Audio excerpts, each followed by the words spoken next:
এখন আমাদের রবীন্দ্রনাথ ঠাকুরের 165তম জন্মবার্ষিকী উপলক্ষে আমরা বন্ধুরা মিলে একসাথে এখানে একটা অনুষ্ঠান আয়োজন করেছি।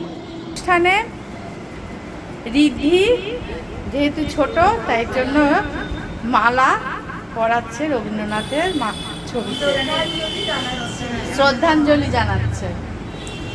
তারপর আমরা গান বাজনা করে সবাই মিলে নমস্কার করো।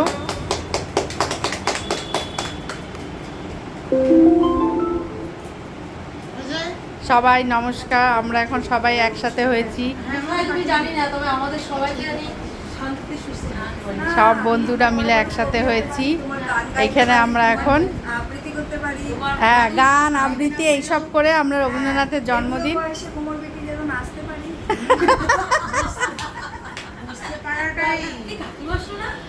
কাকিমা আসবে একটু পরে।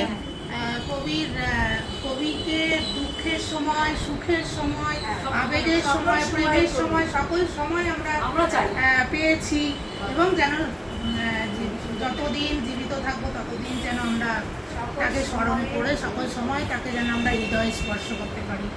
ঠিক, কিন্তু এটা 165 বছর ধরে জেনারেশন পর জেনারেশন ধরে কিন্তু কবিগুরুকে কেউ বলেনি। এটা কিন্তু তিনি অমর হয়ে থাকবে। তার লেখা, তার গান, তার কবিতা, তার মধ্যেই তিনি বেঁচে থাকবেন। ঠিক, তার সৃষ্টি কখনো শেষ হবে না। কবিগুরুর প্রতি আমাদের শ্রদ্ধাঞ্জলি এখন শুরু হবে গান আর কবিতার মধ্যে দিয়ে। যে গান করবে গান, যে কবিতা বলবে কবিতা।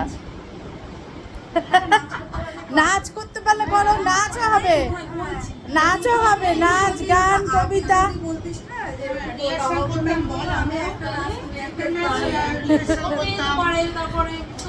সামনের বছর করবো আবার ঘরে।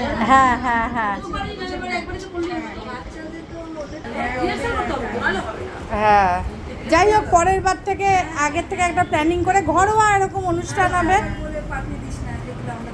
না না না, ঘরোয়া প্ল্যানিং ওটা হবে তো, ঘরোয়া করে তখন আবার ভালো মতো হবে। অনুষ্ঠানের সূচিতে কি দিয়ে শুরু করবি? আগে প্রথমে গান দে, গান দিয়ে শুরু করে নাও। ওখানে কি হ্যাঁ এখানে করবো বলছে। ছাদে যাওয়ার কথা ছিল, কিন্তু কাকিমা এখনো অন্ধকার, তো সেরকম আলো নেই, কাকিমার অসুবিধা। হ্যাঁ, এবার আমরা গান শুরু করি।